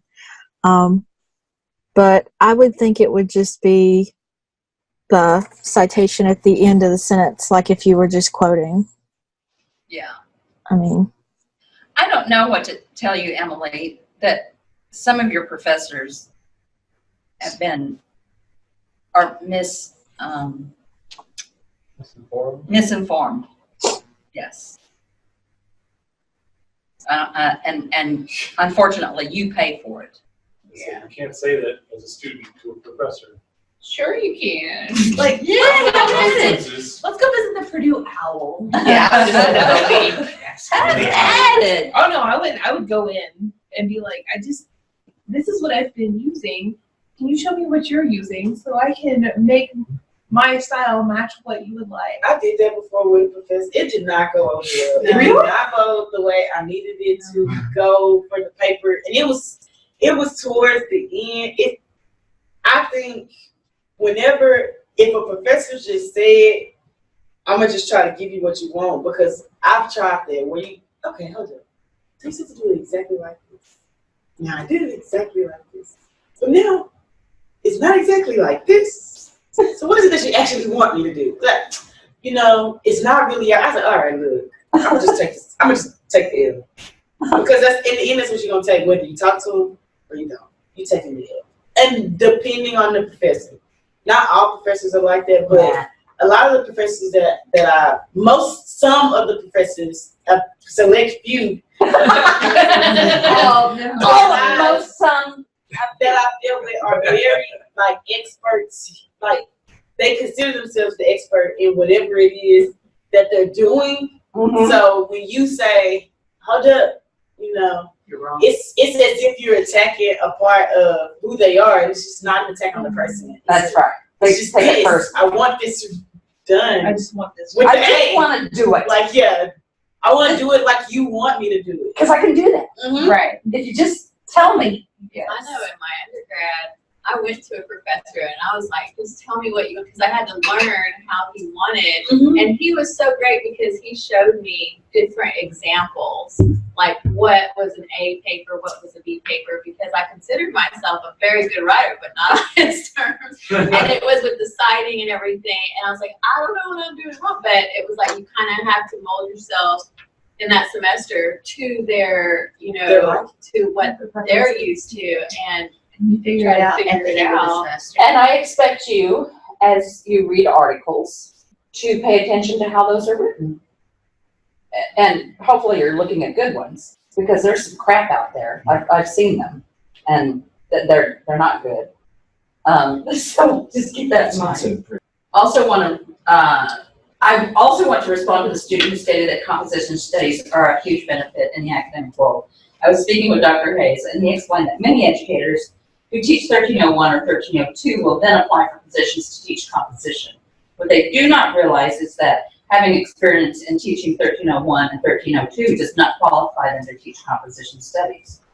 Ultimately, if those who have studied composition were considered for the position. So what she's talking about there is that, and I need to kind of parse that out a little bit.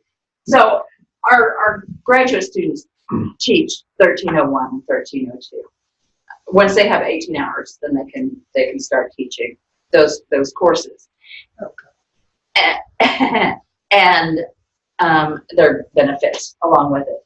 So for instance, when you're in an interview, while it's not that does not qualify them to teach composition studies, if you're in an interview with a teaching university like ours, and we say, we want somebody who has teaching experience, that 1301 and 1302 counts towards that teaching experience. Not all graduate students have the opportunity to teach undergraduate courses, and certainly not 2 and 3 and 400 level classes. But ours do get that opportunity, and it helps them get a job. So composition studies, that's a very specific area of study that you take. It has to do with rhetoric, and it has to do with maybe some writing center studies, but it deals specifically, for instance, with what we've been working with the plagiarism just now. That would fall under composition studies. So that's teaching or taking graduate courses of composition studies is what gets you a job in composition studies, not just teaching 1301 or 1302. So it'd be like being a creative writing major, but having taught one literary theory class, right. You can't then go apply for a lit position because you taught. Right.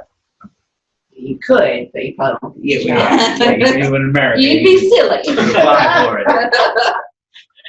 You'd be silly. Did I understand correctly that a quote can be broken up and still be a quote? as in the tree fell, she said, and it made no sound. When originally it was all my sentence. Yes. The answer to that is yes. Okay, so this she said does not need itself to be in. Yes, it's because it wasn't the original quote. Yeah, the original quote was the tree fell and it made no sound. Okay. Yep. Okay. Where terminology and wording is specific to that niche, how do you reword it in your own words? I don't know. You practice. Right, Work on it. because that's where, because one of the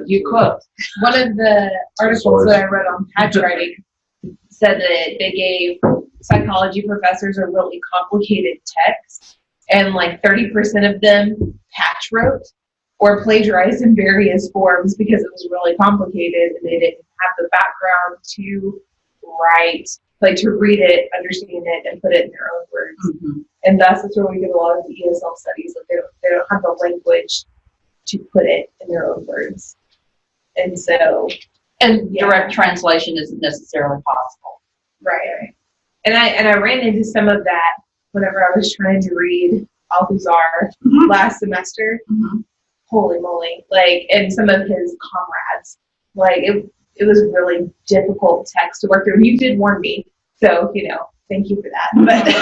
But trying to come up with how I was going to reword that whenever I'm trying to understand this difficult concept and then make it applicable, it was rabbit trailish. Yes, and I can tell you for sure that when I've done my work on challenging text, that initially, when I'm putting it down and trying to figure it out, I'm patch writing, most likely. And that's all right, as long as I know that section is a problem. It doesn't get into the final. Right, and so I just let it sit there and marinate. Right, and then I can work with it. And then on top of that, it's kind of amazing what you end up. There's a book, or there was a chapter that I had to read as an undergraduate, and I had such a hard time with it. Oh my gosh, I read it 6 times and I still wasn't sure what it meant. Now I read it and think, how did I not know that? That is so easy. And then that's happened to me a couple of times that recently that I thought, did I just make it hard? But no, I just, because I own that language now. That's what this is about. And that's what they're talking about when talking about patch writing, and inexperienced writers will get those academic terms and start working with them. They're trying to own them, but they haven't succeeded yet. And you get to own words when you become a professional in that area. But you have to be a professional to get to own those. It's complicated, in case you didn't know that. Okay, this is you, Caitlin. How as graduate students would we take this knowledge and share it? This whole business about plagiarism and patch writing and so on, I don't know what to tell you. It matters to me, and I'm going to provide something I've made up again. But that's what we do. We theorize. We live in a capitalist culture, right? Words count. When I say to you, be careful with those words, because I'm going to charge you for wasting words. When I write an article and it gets quoted elsewhere, then I get some kind of capital out of that in terms of reputation or or others quoting me more or something like that. So it doesn't mean that somebody literally pays me right then, but I do get paid in a way because of the nature of our system, where I get more money for more articles in terms of salary for publishing more articles, because then I bring notoriety. I bring, what is it I bring? Recognition to the university. And that's very positive. That's what we want. And so those words that I really worked hard to spin mean something to me. because we live in a capitalist nation, it is valuable. It is capital. It is like capital. So, and I'm sure somebody's had to have written about this, that you know, how academia has capitalized on academic writing and how important it's become. But so when somebody quotes me but doesn't acknowledge me, then they're hurting me. They're hurting me and taking money out of my pocket in some ways, especially if they get the recognition for that idea. So in capitalism and plagiarism have some things in common in that way because of the nature of how our culture works in terms of how it pays. So it doesn't have to be monetary necessarily. It might end up monetary down the road, but that's how I feel about it. I suspect, like I said, that somebody's already written about that because it makes sense, doesn't it? Mm-hmm. So when it comes to answering that question about the workshops, you know what? There isn't a great deal of interest from in most departments that I've seen. Everybody expects students to know it, but they don't ever talk about who teaches it. And it's not a one-shot deal. It's something that we have to go through all the time. Yes? Didn't Dr. B yes. do a big yes. research project on this, like, not too long ago? Yes. So I know at the university I attended for my undergrad, we had like a freshman 101 class. It's like, this is how you survive in your undergrad like, so would they not benefit from teaching about plagiarism in there, especially if most of them are required to take it? Caitlin here says, though, I spoke to the principal here at my high school and have asked, you can talk about this, Caitlin. I'm for you, sorry. So because this is my 4th year to teach here at the high school, so I'm fairly young compared to the other teachers in my department. What I'm noticing, I'm teaching 11th grade English, is that by the time the students are getting to me, they're either taking the dual credit English class the summer before they come to their junior year, or they're taking it the year that they're with me. So they're constantly asking questions like, what is MLA? What is APA? Why am I getting in trouble for plagiarism? What does this mean? Why did they give me a 0? And I've asked my principal, I said, we are failing our students because they aren't prepared. So what are we going to do? And basically he said, we don't have time to teach this because of STAR testing, because I talked about maybe the other instructors, the freshman, sophomore, and senior teachers, they do not know about MLA formatting. They haven't been in school for, I don't know, 20, 30 years. So this is all new to them, and they don't teach on plagiarism. So the students are basically learning like how to write a persuasive essay, to pass their STAR test, instead of the skills that they need to pass their college classes. So I don't know. I feel like I'm beating a dead horse because my principal gets annoyed with me because I'm constantly like, let's do a workshop so I can teach them what this means. And he says he doesn't have time. So Greg, you've got to have an opinion on this since you're an administrator. I do. I have quite a lot of opinions on it. I agree with both. How about that? I know that's balancing the fence there, but both and that's all right.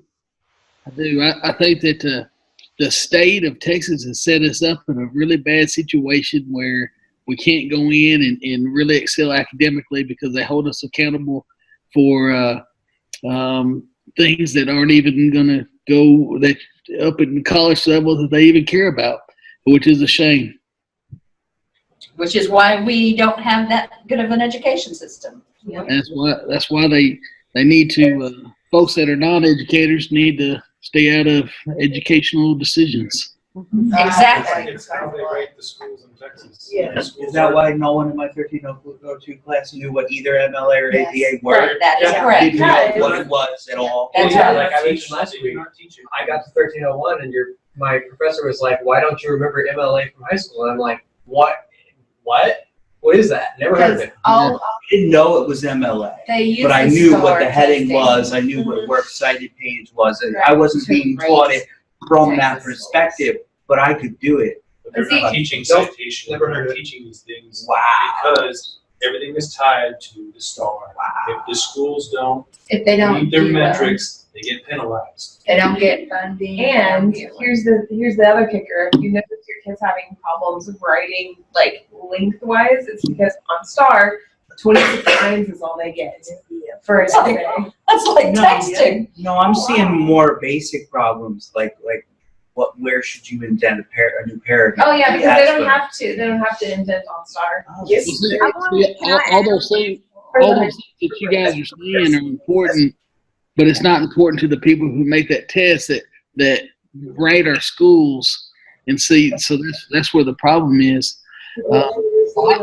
I agree with Caitlin, what Caitlin's saying, but I can also see that principal's frustration in trying to, because that's where he's held accountable for. So it's just a dang tough situation the state's got us in. Yeah, and like I said, it is not a one-shot deal. This is something that takes repetition. I can teach my students about it continually. It's a constant conversation with my students. How to do stuff and have to look it up all the time. Yeah. When our campus writing center does workshops on it, like multiple workshops on it every semester. Well, and see, at our high school, like because we're so STAR focused, they used to in the curriculum, they used to have research slated for the end of the year only, but then you have all the freshman classes, all the sophomore classes, and they schedule the juniors there too, all trying to do research at the same time, fighting for the library, fighting over our 4 computer labs, trying to get time to get research in, and like it's a hot mess. But it doesn't even meet the requirements of Texas University. No. So no, there's an extreme disconnect between universities and high schools. I guess not. But seniors are required to complete a senior research project in order to graduate. And so Based on I haven't seen the rubric, but I do know that like there are requirements. They do have to cite sources. They do have, I think it has to be like 5 pages double spaced. So like they have to do something or at least get credit for doing something that is a senior research paper. And without it, they don't graduate. Wow. At the end, without having been taught how to do it Yeah. before. The senior teachers get to teach them all the things. Yeah, these standardized tests, I'm not sure about the STAR, but I'm pretty sure the one that they used before are owned, are copyrighted intellectual property by companies like Pearson. They are, yes. Pearson's one of the biggest. It's DTS now, Pearson but is a company that used to own eCollege, if any of you were along. Yep. So, and there have been multiple instances where there have been a lot of questions about the test itself, the design of it, the questions contained, how they're scored, a lot of things that have raised eyebrows, and yet we continue to require schools to use these tests, to spend lots of money studying these tests, which are questionable about their validity, and we are still tied to them. And Pearson just, it's not they Pearson own, anymore. They own all the it's MyLab DTS. stuff. Yeah. All the MyLab stuff that like my. So it's a monopoly. Basically, it's like the company store is. You know what I mean? That's good. Yeah, your paycheck's good. Yeah. It's the only place you can buy That's food. the only place. And the markup, we'll give you credit on your next paycheck, and now you're working here for the rest of your life for free. Exactly. And that's what Pearson. I owe my soul to the Company store. Well, and lots of times, like authors, like they try to use obscure text so the kids won't have ever read it before they get onto the STAR test. And so authors will see that their stuff has been used on the STAR test, and they can't even answer the questions that are about the text that they wrote. Like, they're like, I didn't mean that at all. None of the answer choices are correct. Like, so the authors themselves can't even answer the question. All right, what do we have to do? 30 That's for citations. What? 30 citations? You don't have to annotate them, but you need 30 sources. Yeah. Of course, I'm gonna do them all. Holy moly. All right. This escalated. I should have started working on this week. Create a bibliography on plagiarism consisting of 30 entries. Don't include patchwriting, because you've already done that part. You will not be annotating these texts, but you do need to categorize them. For instance, you might have sections on plagiarism detectors, i.e. Turnitin, paper mill, self-plagiarism. Okay, so if you don't want us to use anything specifically patch writing, but what if the larger article includes a section on patch writing? Is that You can use that, yeah, but not fully on, because I want you to branch out. Okay. And just put headings as we Yes. go through the work site. And you might end up with something that 4 or 5 that don't seem to have a category. Miscellaneous. Yes. Etc. I do miscellaneous on all my lists. Yes. So they never fit in a certain category. Okay. You don't, this isn't something you would normally do, but I want you to get a sense of the kinds of organization about different, there's so much discussion about plagiarism. And so I want you to be able to see that. So it's 30 entries. Get your MLA right. Working on it. I'm trying. Or die. Yeah. Or die. Yes. She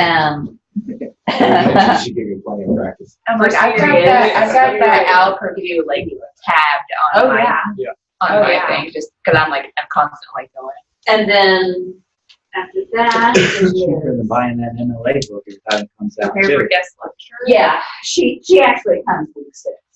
Okay, so the week after. So actually what we're doing right now is preparing for the guest lecture for Dr. Reed. She loves talking about plagiarism. So, I can see that. And, well, I think it's so important, and what did you say, I'm sorry? No, go ahead. No, go ahead. So we know a little bit of something when she comes here and we can. Yeah. What she's talking about. We can pretend. Yeah.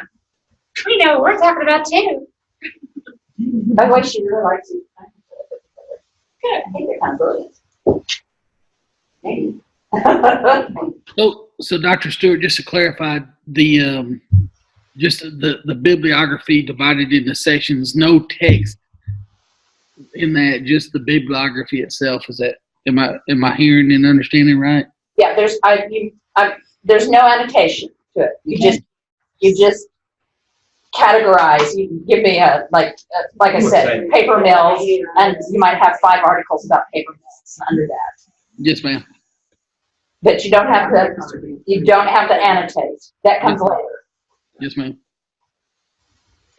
So this is a pretty easy assignment because there are hundreds of entries for you. Yes, ma'am. You don't have to read carefully. You just got to get a sense of it. Okay, so like reading the abstract and skimming. Yes. Abstract, introduction, conclusion. Do I sense a scaffold in this class? You might. Do I see where this Is is that all right? possibly headed? Is that I might have experience with this teaching model. Yeah. I might be familiar This with is, this. I believe in this method. It's not, don't just throw everybody out into the, I throw you out into the wolves early on, but you build on it. And I'm more forgiving at the beginning than I am at the end. Great. Okay. Just a little fear at the end of it. Just a little fear. And Logan, I'm sorry I haven't been able to answer your question about the presentation exactly. Oh, that's right. I do know where it is. Well, no, I don't. Let me look. It's under activities, assignments. So you'll put it in this presentation. If you're not presenting. If you're not streaming it. If that makes sense. You can evaluate submissions from your iPad. She also Logan also wanted to know about the specifics. Yeah, the details. What do you want? It's open. It's pretty much open. That's 15 to 20 minute presentation. Everybody's gotten an A so far. Let me put it that way. I'm not supposed to disclose grades, but everybody's gotten an A so far. Look at that. See how that works? Does that help, Logan? Yes, it does. Good. All right, I guess that's it. All right. Wish me luck for another week.